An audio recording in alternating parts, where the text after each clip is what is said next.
Cops aren't exactly handing out rule books on how they work, but I'm telling you, there's a lot they'd rather you didn't know. Like how they can legally lie to you, or what actually happens if you refuse a search. I'm Mike with List 25, and today I'm counting down 25 tricks cops don't want you to know, starting with a question they ask just to get you to confess without even realizing it. Now, let's get one thing clear before I dive in. I'm not saying everyone's a criminal and police aren't the bad guys, but for today's list, I'm taking a look at some of the tactics they're allowed to use. For instance, you should know that when a cop pulls you over and casually asks, "Do you know why I stopped you?" It's not just small talk. It's a loaded question designed to get you to confess to something, even if they don't have solid evidence yet. A lot of people panic and blurt out a guess like, "Was I speeding?" Or, "I didn't mean to run the stop sign," thinking it'll score points for honesty. It doesn't. It just hands them an easy confession they can use against you. The smartest move? Keep it polite and say, "No, officer." That way, you're not giving them anything to work with. But they're not always fishing for words. Sometimes they're fishing for permission, too. If a cop asks, "Mind if I take a look in your car?" They might sound friendly, but don't be fooled. If you say yes, you've just given up one of your biggest protections. In 1973, the Supreme Court ruled that police don't have to tell you that you can refuse a search, and cops have used this rule ever since. They know most people feel nervous or pressured and say yes, even when the officer has no warrant or probable cause. And once you agree, anything they find is fair game. So don't guess, don't assume. Politely refuse the search and force them to meet the legal standard. And just because you say no doesn't mean they'll stop. It usually means they'll start bluffing. Sticking with my example of being pulled over, you should know one of a cop's favorite tricks is giving you what sounds like an order. They'll say something like, "I need you to pop the trunk," or "If you don't let us in, we'll just get a warrant." It feels official, but it's really a maneuver disguised as authority. Threatening to apply for a warrant is legal if they've got some reason, but pretending they already have one is illegal. They're betting you'll cave without realizing you can refuse. Don't fall for it. If they truly had evidence of your guilt, they wouldn't need your permission. Of course, when words and pressure aren't enough, they might just invent a reason to search anyway. Should a police officer ever walk up to you on the street and start chatting, doesn't mean you're stuck there. If you're not being detained or arrested, you have every right to leave. The thing is, they are not required to tell you that. And a lot of officers won't. They'd rather you feel unsure and stick around. If you're not sure what's happening, politely ask, "Am I being detained?" If the answer is no, or if they dodge the question, you can walk away. You're not being rude. You're using your rights. Because sometimes all it takes is one tiny mistake to give them exactly what they need to go through everything you've got. Another sneaky method police employ is the knock and talk. You could also be sitting at home minding your own business when suddenly there's a knock at the door. It's the police. No warrants, no paperwork. They're just there for a friendly chat. They'll act like you have to open the door, let them in, but you don't. Without a warrant or some kind of emergency, they're just regular visitors knocking. You can talk through the door or step outside, but don't invite them in. If you do, anything they see or smell in plain view can be used against you. Stay polite, but firm. No warrant, no entry. And remember, whether it's at your door, your car, or out on the street, their goal is the same. Find a way in. And if they can't talk their way there, they might just switch tactics and find a reason to arrest you instead. Sometimes a tiny thing like a broken taillight, yes, we're back to being in cars, or a missing insurance card is enough for an officer to flip the whole situation. If they really want to search you or your car but don't have the legal grounds, they might arrest you for something small just to make it happen. And yes, the Supreme Court signed off on this. In Atwater v. Lago Vista, 2001, a woman got handcuffed and hauled to jail for not wearing her seatbelt, a violation that normally just gets a fine. Once you're under arrest, even for something small, police can search you and parts of your car without a warrant. If it happens to you, don't resist. It won't help. Keep your cool, say as little as possible, and get a lawyer. Now, if arresting you doesn't seem like the right move, well, there's another classic trick they'll pull out next. Let's say you've done everything right so far. Stayed calm, stayed polite, refused the search. The next move some officers love to pull is claiming they smell something illegal. I smell weed, they'll say, even if you've never touched the stuff. And in a lot of places, well, that's all they need to start searching your car without asking again. Courts usually back them up because smell is considered a probable cause. It's not fair, but it's hard to argue in the moment. If it happens, don't argue. Just hold your ground politely and take mental notes. Or better yet, record the encounter, because once that happens, you're building a case for later. Which brings me to our next one. Some officers will confidently tell you something that just isn't true. Like, it's illegal to film police, hand me your phone. Or, if you stay quiet, that's obstruction. Neither of those are true. You have the right to record public officials doing their jobs, and you have the right to stay silent, as long as you're not physically getting in the way. So if an officer makes a big threat, stay collected, ask if you're free to go, and don't unlock or hand over anything you don't legally have to. Then again, if scaring you on the spot doesn't work, their next move might be to invite you into their turf. If an officer ever says, hey, why don't you just come on down to the station to clear things up, treat that like a giant red flag. You're not under arrest, but once you're inside that little room, it sure won't feel voluntary. They don't have to read you your Miranda rights if you show up on your own, and a lot of people end up talking themselves into serious trouble. Police use the setup, the closed room, the ploy, to get you talking without all the protections you'd normally have. If they ask you in, ask back, am I a suspect? And can I bring a lawyer? If they dodge, well, you have your answer. But you don't even have to walk into a station for things to get tricky. Officers can also say, you're not under arrest, we just want to talk, and start asking questions right where you are. Since it's just a chat, they skip the Miranda warning. But every word you say is still fair game. A lot of people let their guard down thinking, well, if they didn't Mirandize me, well, this doesn't count. Trust me, it absolutely does. Police might even hold off on arresting you just to keep you talking. So if it feels like an interrogation, treat it like one. Stay calm, stay polite, and don't answer anything serious without a lawyer. Because the minute you start hinting you want a lawyer, the pressure game shifts into overdrive. The minute you even hint that you might want a lawyer, some officers will switch gears fast. They'll say things like, a lawyer's just going to slow us down, or if you lawyer up, I can't help you. They might even throw in a guilt trip. Innocent people usually don't mind talking. It's a tactic, and a good sign you should absolutely stop talking. They know that once you bring in a lawyer, their job gets a lot harder. So, here's the move. Don't waffle. Don't ask, should I get a lawyer? Just say, I want a lawyer. That one sentence slams the brake on questioning, legally. Either way, after all that stalling, the next phase is pure psychology. You've probably seen it in the movies. Good cop, bad cop. It's based on something real called the Reid Technique. The idea is simple. Wear you down with isolation, pressure you with accusations, and then offer a way out through a friendly cop who empathizes and understands everything you're going through. It's not about being evil, it's about getting a confession. But the problem is, it doesn't always catch the guilty. It's led to false confessions, like what happened with Na Chuang, a teenager who confessed to a crime she didn't commit. So if the mood in the room suddenly flips from hostile to helpful, it's a strategy. Anyway, if mind games don't crack you, they'll try something even simpler. Pure exhaustion. One of the oldest tactics in the book is simply to wear you down. Some interrogations have dragged on for 12, 18, even 24 hours.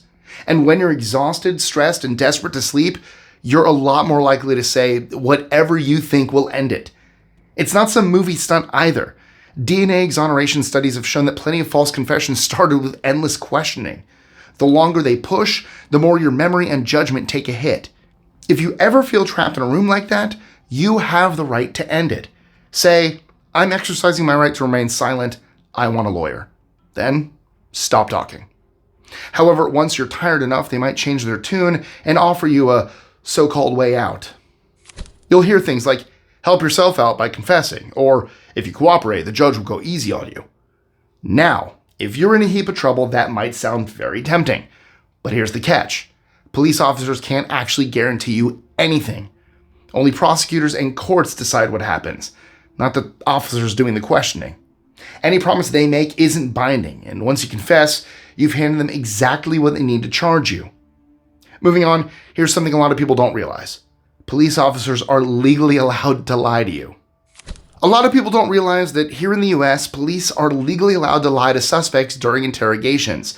They can say, "We found your fingerprints. Your friend already gave you up." Or, "There's video of you at the scene." Even if none of that's true. To make things worse, in Fraser v. Cupp, 1969, the Supreme Court ruled that lying about evidence doesn't automatically make a confession invalid. The problem? Hearing that they've got proof can make even innocent people panic and confess just to get it over with. Always remember, if an officer says they have enough evidence, there's no benefit in talking. It's not your job to prove them wrong. It's your job to protect yourself. Sticking with bluffs for the moment, made-up fingerprints and fake confessions aren't the only lies you have to watch out for. Police officers might tell you that someone picked you up out of a lineup or saw you at the scene, even if no one has. It's totally legal for them to make that up. In People v. Dominic, 1986, detectives told a suspect the victim had ID'd him, even though she hadn't seen any photos yet. And he confessed. Now, lies aside, real eyewitnesses aren't always reliable either. Descriptions change, people mix up details, or they get steered towards a suspect without even realizing it. The bottom line is that just because an officer says someone pointed the finger at you, doesn't mean it's true. Don't let a fake story push you into giving a real confession.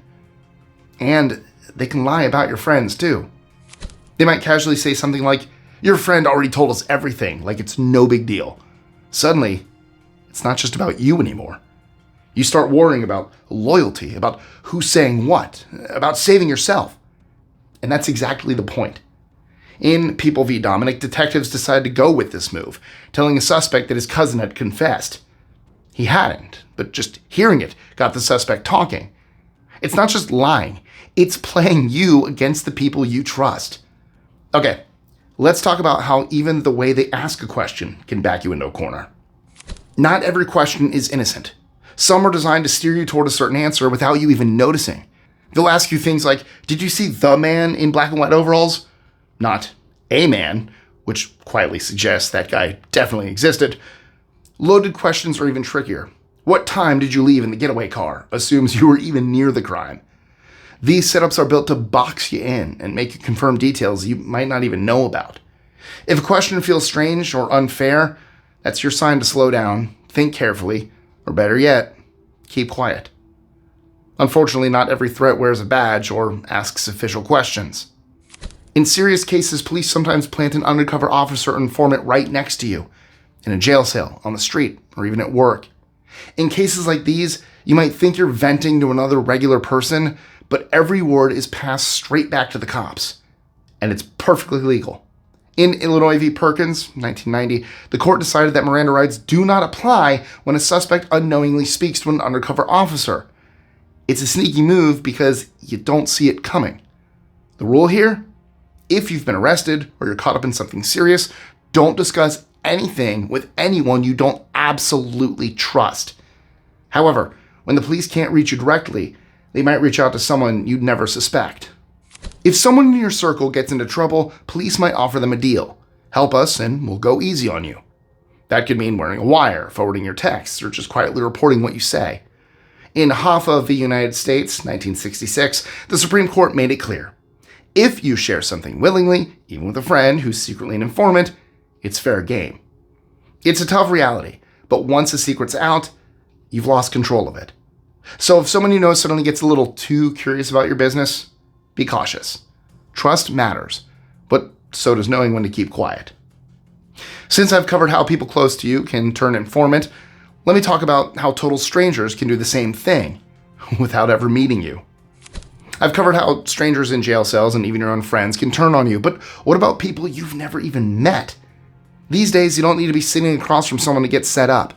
Cops are all over social media, watching public posts, joining private groups, and even sliding into your DMs with fake profiles. That random new follower could be an undercover account gathering evidence. In New York City, officers used fake Facebook profiles to track gang suspects and even made arrests. And it's not just bragging that gets people into trouble. Sarcastic jokes can be twisted too. I think it's safe to say that if you wouldn't say it to a cop's face, well, it's safer not to post it at all. Strange internet stings aside, cops still love the old school approach too. Police love a good sting operation. They'll pose as drug buyers, sex workers, or shady dealers to see who bites. Stings are legal, but entrapment, tricking someone into committing a crime they wouldn't normally commit, isn't. The line gets blurry fast. If an officer keeps pushing and begging you to do something illegal, that could count as entrapment. But if you jump at the chance, well, that's on you. There have been some ugly cases where cops pushed vulnerable people way too far. The safest move? If a stranger is too eager to get you to break the law, walk away. Luckily, in most cases, setups aren't complicated, but there are some that can be compared to Hollywood productions. Have you ever heard of the Mr. Big sting? It was dreamed up in Canada, of all places. If you've been targeted, the police don't just target you with an undercover cop, they'll build a whole fake criminal empire around you. You get recruited, sent on fake jobs, paid real money, and treated like you're part of the crew. Then, just when you're feeling all important, you meet Mr. Big, the boss, who says you've got to confess to any serious crimes before you're fully trusted. Under pressure to impress, a lot of people spill everything. Some have even confessed to crimes they didn't commit. Canada's Supreme Court at one point stepped in and said these confessions have to be treated with major skepticism. The US and UK won't even allow stings like this, but they still happen in places like Australia and New Zealand. Alright, now that I've covered how police officers can squeeze suspects, let's talk about how they get information out of witnesses too. And no, they don't just sit them down and ask, "What happened?" Instead, they use something called cognitive interview. It's all about jogging the memory without pushing too hard. They'll ask about random details, like what the weather was like or what smells were floating around in the air, to get the brain working. Sometimes they'll even ask people to recall the events backwards, which sounds weird, but actually helps. It's not about tricking the witness, really. It's about getting more details by loosening up the memory. Still, memories can be messy, and even a confident eyewitness can remember things wrong. Bringing an end to the list, there's one last technique you should know about. It's called a Kinesic Interview, and it's less about what you say and more about how you say it. While you're answering questions, officers are trained to watch every twitch, glance, and fidget. Slumping in your chair, crossing your arms, rubbing your neck, all of these can be flagged as confession behaviors. Some departments even teach that liars look up and to the left when answering, even though modern research says that's not actually a reliable sign of lying. Still, these old school tactics get used all the time. The real takeaway? If you're ever questioned, remember, police aren't just listening to your words. They're reading you. And after everything we've covered today, you can see just how much they're trained to spot or create an advantage. And that's a wrap. So, which of these tricks do you think is the most dangerous? Or did I miss one that you know about? Drop it in the comments, because we're always watching. Oh. And if you're in the mood to learn even more weird stuff, check out our related video, 25 jaw-dropping facts you definitely won't learn in school. It's packed with strange history and surprising science. Quick, sharp, and way less stressful than today's list. Hit that subscribe button, you know you wanna, and turn on notifications so you never miss a new drop. And I'll catch you again next time.